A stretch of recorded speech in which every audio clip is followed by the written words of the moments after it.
Welcome to More Than Renovating, a Renovate and real estate podcast. Our founder, Belinda Smith, talks to industry experts to provide you with the knowledge and information you need to make renovating for love and profit your reality. Belinda will also chat to some of her Renovation Mastery members, who are just everyday people doing extraordinary things, following their passions in the renovation and property space. So, let's jump straight into the episode. Enjoy. Yeah, hi everyone. Welcome to Renovate and Real Estate podcast and YouTube channel. And with me today, I have the gorgeous Karen Penn. Karen is a student of mine. I've spoken to Karen here and there on the phone for a couple of years now, and now she's engaged in the program and doing awesome things in the renovation space. So welcome, Karen. Thank you. Good to be here. It's really nice to have you here. It really is. It's been wonderful to watch your journey. So I just thought we'd share a little bit of what that looks like with everybody else. So if you wouldn't mind, whereabouts are you located? We're up in Mareeba in far north Queensland. So it's about an hour out of Cairns. When I first spoke to you, you were considering renovating, but you weren't really sure about what it looked like or how it was going to go, or whether you and husband Michael could do it successfully in amongst your busy life and all that kind of stuff. So what actually made you think about renovating as an option in the first place? Well, I've renovated two of the homes that we've lived in, and the current one I'm still partway through. Got distracted with doing flips now, but always had an interest in real estate, even if I wasn't buying one to, renovate and live in. So that's always been there. And then I came across something on Facebook, I think, where you were speaking just a few minutes, and I went, oh, that would be really cool to be able to do something a little bit more formally. So yeah, that's when we gave you a call, I guess, after seeing that. And then it was a little bit of a journey getting to the point of deciding to, join you in the group. But yeah, it was good just to kind of explore something a bit different. But I found as I started speaking to you, I just got more excited about it, I guess. That's because I'm excited about it. It's contagious. All right. So the excitement is actually what made you perhaps jump over the line. If you hadn't had worked with people in a community like mine, what do you think your renovation journey would look like now? Would you have started? You might have started something. You might not have started something. What do you think you'd be doing now? I think I'd still just be working on this place, which Chewy, my hubby, would have been really happy about. I don't think I would have ever had the courage to go out and actually do a flip. Yeah, I know. I love that. I just know how, I won't say worried or concerned, but how measured you were. I kind of respect how measured you were, coming into the community, learning bits and pieces, asking all of the right questions until you felt ready, going out there and buying a property, doing an amazing renovation. So it's been awesome for me to watch and for everybody else in the community. So what was the line in the sand moment where you thought, okay, I actually am going to go and buy an investment property and give this a go? I think it was as soon as I had decided to join you and learn more about it, then I knew from that point on that I would buy a property. It was just trying to find the right one.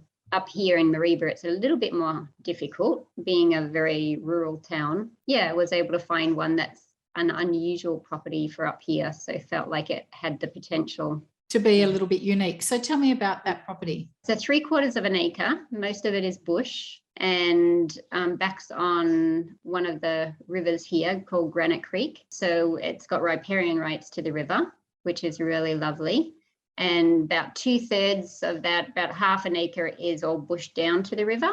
And you've got a farm out the back where people on that farm, they are just horses. So you really only have just one neighbour. The last house down the north end of town that you can get before the river, and then otherwise you have to go around and about to get to more homes on the other side of the river. So it was secluded, and it is just a lovely area. You feel like you're in the middle of the bush, even although you're not really. You're in town, and it's just, I don't know, it'd be 10-15 minutes walk into town or 1 or 2 minute drive into the main part of town. Yeah, just all those things I think made it worth doing. Yeah, and price and looking at the uplift, but also being able to resell. All of those things you said that you felt when you were looking at the property is how people will feel now when they're looking at the property to buy it from you. Yeah. So It's on the market now, all styled beautifully, I might add.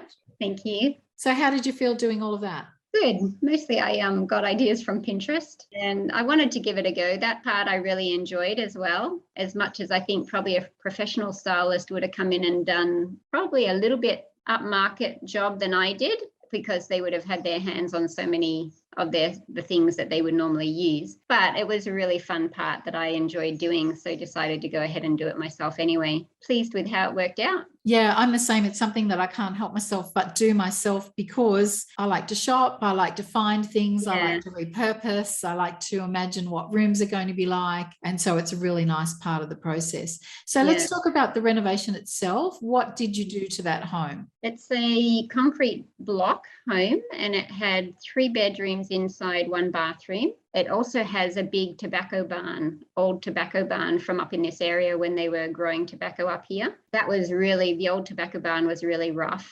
And so what we did with the old tobacco barn was basically divided that in half and built what we were kind of aiming for, a studio room or a home office kind of room, or you could use it as an extra bedroom, in one half. So we paneled it all out and all that sort of stuff.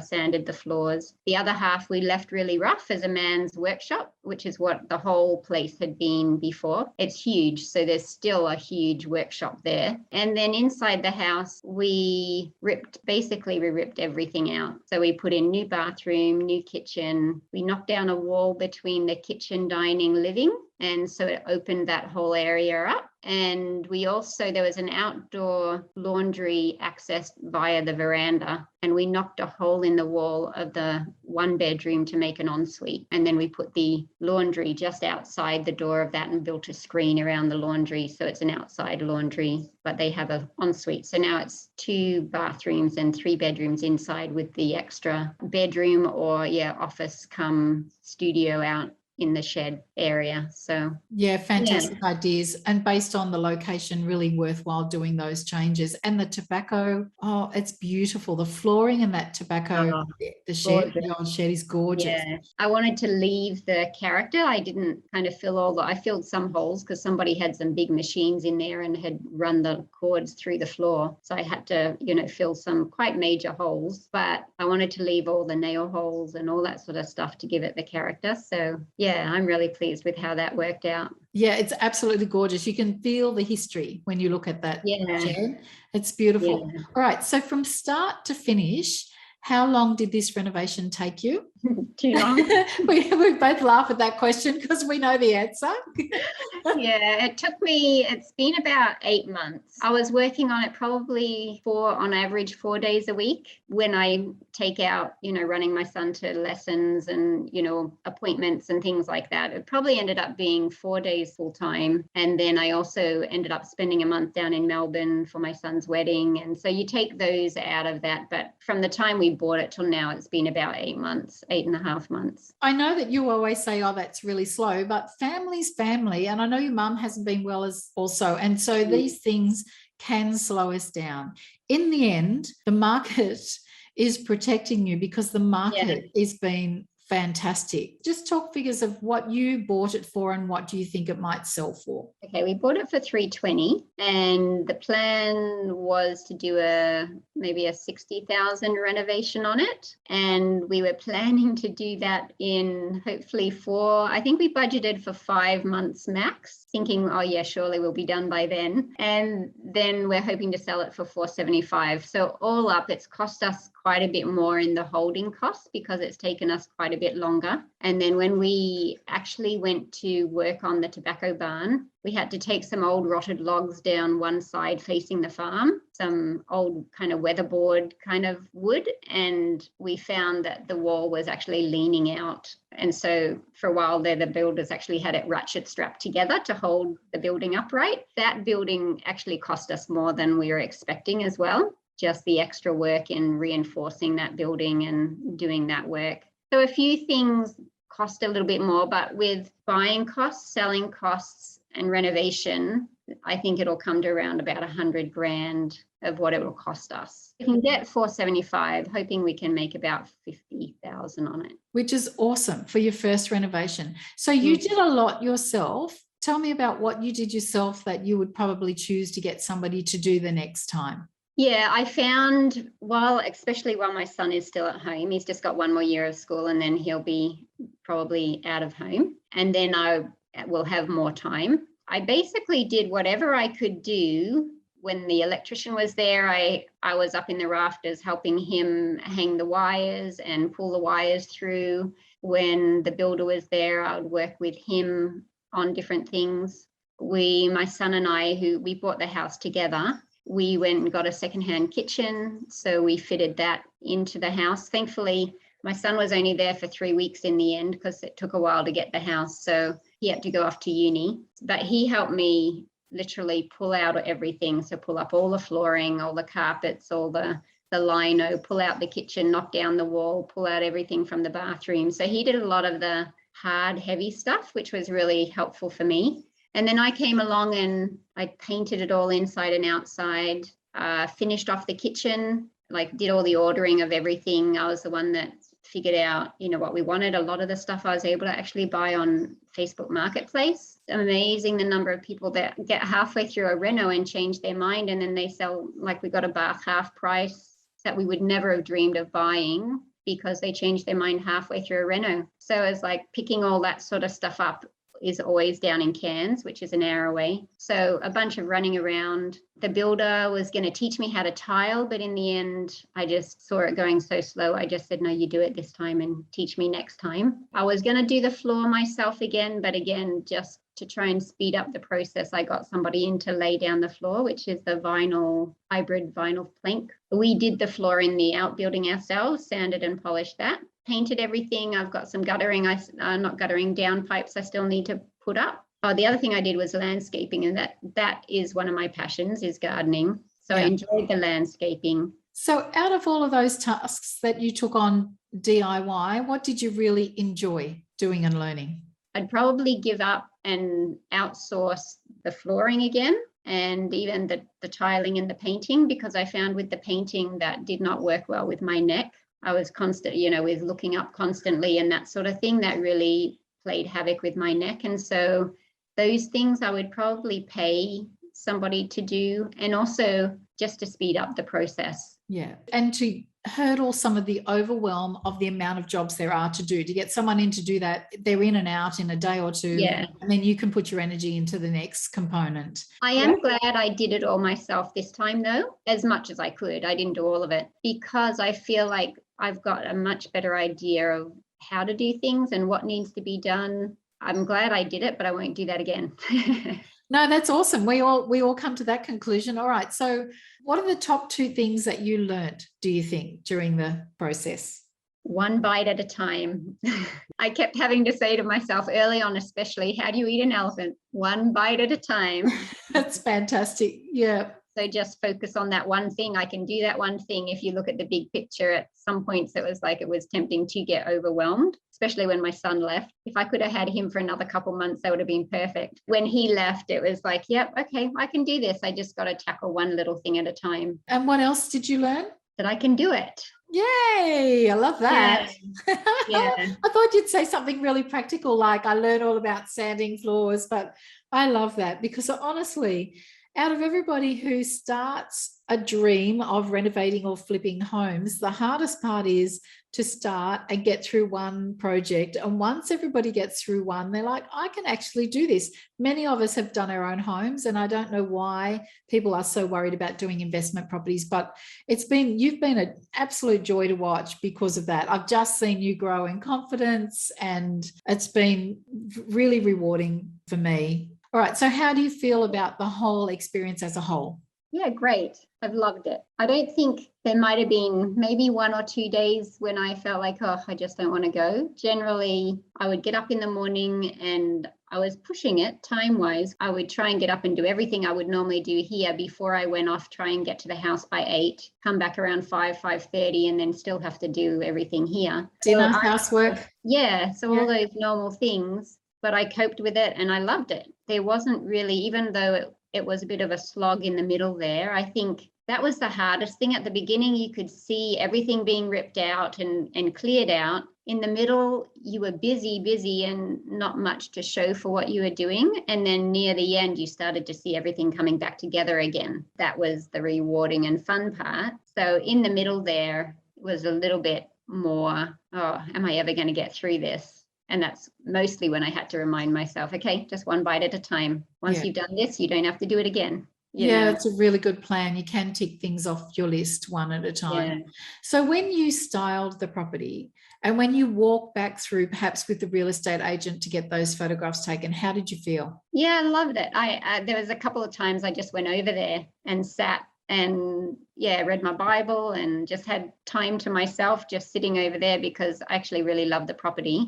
At first, I was trying to convince my hubby we should move over there. We've got a lovely property here too on the same river, just further up. Yeah. But we can't pump out of the river here, which I would have loved to be able to do. Yeah, I just loved going over there. It's just got a lovely, peaceful feel about it. And other people that come through, friends and things, say the same thing. So, and it was, I think the hardest thing is doing the first one, because being in a small community, people don't know what to expect. So when I said to the real estate agent when I bought it, if I do this, and this to it, what might we, what would you think the value add would be? He had no clue what standard I would renovate to. So multiple agents coming back to me and saying, oh, I saw that on realestate.com. You've done an amazing job. That, that looks like it could be your niche. Or the agent that's selling it for me said, I just never thought that it would look like this kind of thing. So those are really fun moments to go, oh, thank you. That's kind of cool that other people have enjoyed seeing the result as well. Yeah, you should breathe that in, Karen, breathe that in. Like, you should be really proud about that. It's because you're such a beautiful, quiet, I don't want to use the word ordinary, everyday woman. I'll use that. Same as me. So people just get really surprised when you do something that's dynamic. And so those real estate agents, when you ring them up now and say, do you have a property with renovation potential? How do you think they're going to view you? Yeah, very differently. And I think they will also be looking out for more properties now that they know that I'm serious about what I'm doing and that I will finish it. So yeah, they have been sending a few through to me, other agents that knew I was working on this, but because it's a small town, they all, they know me and they know I'm still kind of interested in property. So they've still been sending things to me, but I think this will give them a better idea of what I want to do. Whereas I was talking and telling them what I wanted to do, but they hadn't seen it yet. So you bring up such a valid point. A lot of people say that they're going to go out and flip a home, and until you've actually done it, you haven't done it. It is just all talk. And so people don't take you seriously, but now they're like, oh, Karen, look what you just did. And you did a beautiful renovation. You did a beautiful renovation. Before and after photos are just amazing. And to be honest, you did it really quietly on your own a lot. Like, I didn't, from the leader in Renovation Secrets community, I actually didn't hear a lot from you. You really didn't ask that many questions along the way. And every now and then I'd think, oh, I hope Karen's going okay. But you were. You just learned something and applied it, and learned something and applied it, and learned something and applied it. And there you are, you've come through the process. So I'm super proud of you, and you should feel proud of yourself. What have your friends said to you? Yeah, they've been amazed as well and really love it. So they've been very encouraging. And my hubby too, he's been great. Like, he's not a person that can visualize things. So even in the house that we're living in now, I walked in and right away went, oh, it looks shocking right now, but knock out that wall and put a big porch out. Or his dream was the porch out the front, looking out over the river, and, a few things like that. Oh, the kitchen could look like this. I could visualize it right away. He can't visualize it until he sees it happening. So same with the other house that is on the market now. He couldn't see what I saw when I walked in there, but he was willing to support me, and he has learned to trust that I can see it and that it'll be okay. Well, you've proven yourself. You've proven yourself that you actually can tackle it, can get through it, can do it really well, that it was a great thing to do financially and emotionally. It really did fill your cup. Do you get, or or don't be surprised if you get friends who say, hey, come and do one for me, or can you help me fix up my bathroom? Your next step is to stop people leaning on your brains for free. Yeah. I already had a friend who's wanting to open a bookshop in town saying, hey, could I get you to come have a look? But I couldn't because I was down in Noosa with mum and dad. But yeah, I wouldn't mind doing the odd thing like that. But yeah, I think you're right.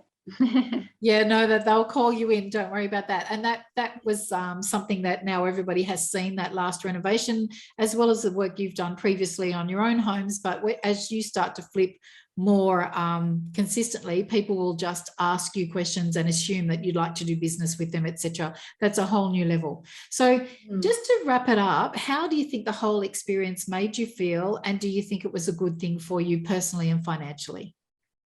Yes, I do. I had to deal with financially, I had to deal with a lot of fear, not a lot.